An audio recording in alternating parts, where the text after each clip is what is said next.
Well, hello, this is Rochelle and welcome to my channel. Today I have the awesome opportunity to do a Project Life video for you using the brand new collection by FabScraps, and this is called Life Stories. The code for this collection is C128, and I am just finding the color paper that matches my photos. It doesn't have to be a perfect match, it just kind of has to bring out a few colors.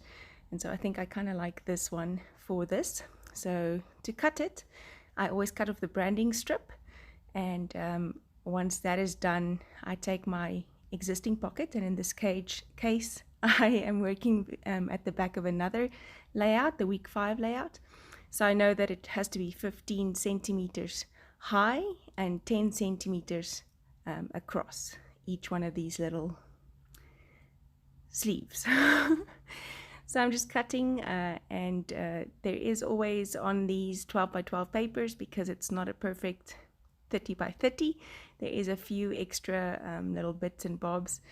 You can obviously cut it exactly to size. I find that just kind of wastes a bit of time, so I'm not going to do that with this one. So I love how that looks, just checking out if it's going to fit. And kind of making sure that my pattern on the other side, which I'm going to use, is going to be correct. So the other side has like a puzzle piece that I can set up to double check that I've got the top at the top and the bottom at the bottom, and then cutting my photos to size.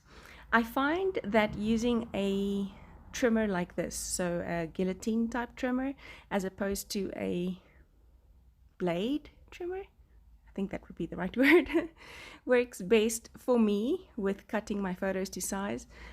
But then again, I've never had much joy with a blade trimmer, which is why I kind of use my craft knife and a ruler to cut my things to size anyways.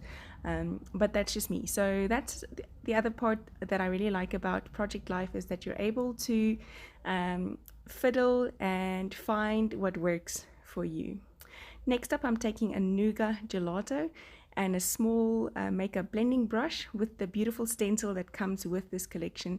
And I'm just kind of haphazardly, randomly stenciling through this stencil with the gelato, and then obviously adding some splatters to it. And some of these will be covered up completely and some not. It's really just for making the background a bit of my own. With Project Life, a lot of people try to use kind of different cards for each pocket. I like to use a cohesive sheet of paper, because I think that it just makes it look more like me. There's reason to the method for me. And so I really love doing that. And for today's page, I'm going to cut out from the frame this little saying or sentiment that's in the journaling cards, and it says time to relax. And so at first I thought I was going to put it in square, but then thought that it would just look nicer if I kind of trimmed off that bottom round piece, and I do like the way that that looks. So for the photos, this is the other thing that I really like about Project Life, is that you've kind of got to work with photos outwards, as opposed to doing a big layout and then finding photos to match your beautiful layout. I love that, but I hate unfinished projects. So if my project's not going to have a photo, I kind of don't want it. So next up, I'm going to be doing my title, which is week 6, and I'm using the FabScraps Alpha stamps. They are so versatile. They've got caps and lowercase and numbers and some punctuation as well. And I'm using, and I think this is Seedless Preserves Distress Oxide. I'm just using that, stamping directly onto the page, or that little 15 by 10 piece where I'm going to have my title. And I'm kind of putting just a white gel pen marking on the one side of each letter, and I think that just makes it pop a bit more. I like that. I'm happy with my title. Next up, I am going to make some flowers, and the flowers I'm going to do making or using a sheet of the paper that's got these beautiful florals on already. So these beautiful flower stamps by FabScraps have got layering effects. You can layer them, so you can just use as is, or you can layer them.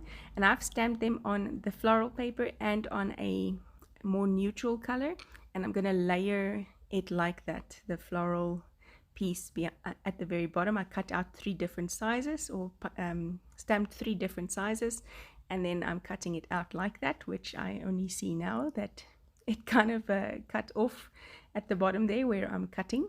So let me just talk you through it. I stamped 3 sizes in staggering height. So one big one for the bottom, smaller one for the middle, and a very small one for the center, out of 2 different sheets of paper, a floral one and a plain colored cardstock, or more plain one, not necessarily plain, but more plain. So I did that times 2 so that I would have 2 flowers in 2 places on this layout. So what I do then is I stick the bottom one to the page. Well, first I kind of changed my mind and I took an even bigger flower stamp and stamped that directly onto my layout using that same Seedless Preserves Distress Oxide.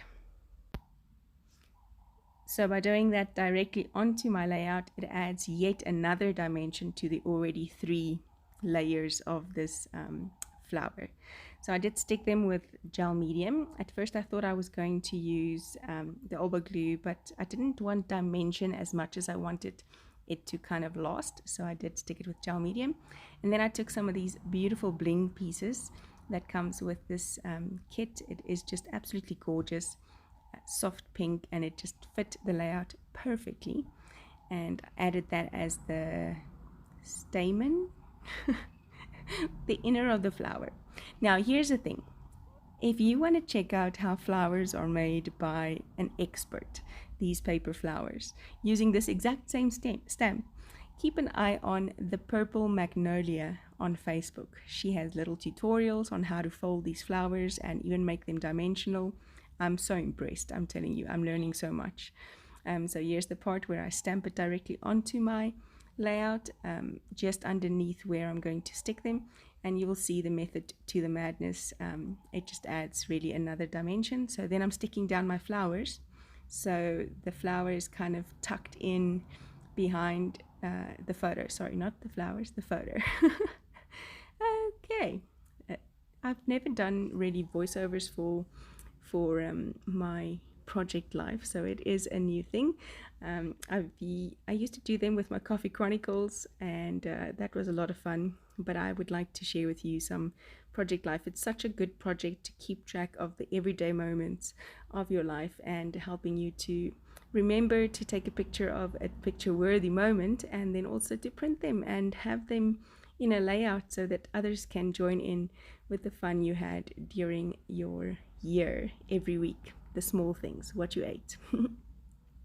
As for the happenings on this layout specifically, we were actually doing Project Life in Celindy's Crafts and Coffee, or at Celindy's Crafts and Coffee. We also went for a walk at Irene Dairy Farm, had lots of fun, and we had breakfast there as well. And then we also had a class at Celindy's Crafts and Coffee with Charlene Warwick doing a prayer closet, and I took a photo of that as well and stuck that down. So now I'm looking for some kind of a frame or label stamp, and it's just not working.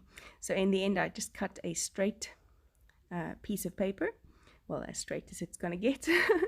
And then I took a 1-hole punch. I cut them into little strips or little pieces, and then took a 1-hole punch. Well, first tried the circle punch, which didn't work, but then I took a 1-hole punch and kind of just punched off the edges of, or the 4 corners, and that makes it look like a label. I hope that's a useful trick or tip that I can give you. It's something I saw somewhere on someone's video. Don't know, I would love to give credit to where I saw it. I can't exactly remember, but it really works for me. And I'm doing this so that I can put my own handwriting on this layout. And one day when my kids go through it, they'll recognize my handwriting. As much as I don't like it, they'll recognize it, and it'll be something that is of sentimental value to them, I hope. So I'm just putting a small little label by each photo so that I can kind of write down what the moment was about, and using a Faber-Castell Pitt Artist pen in a super fine nib and writing those little moments. I think this is the magenta color of the Faber-Castell Pitt Artist pens. I like them because they are water fast and light fast, so I know that the color will stay, and it matches the Seedless preserves, so that's also cool. Scribbling it and then just adding some more splatters and calling it a page. Thank you so much for joining me. I hope you join me again soon. I'll be doing a Bible journaling layout using this stunning paper range. Very much looking forward to it. Bye-bye.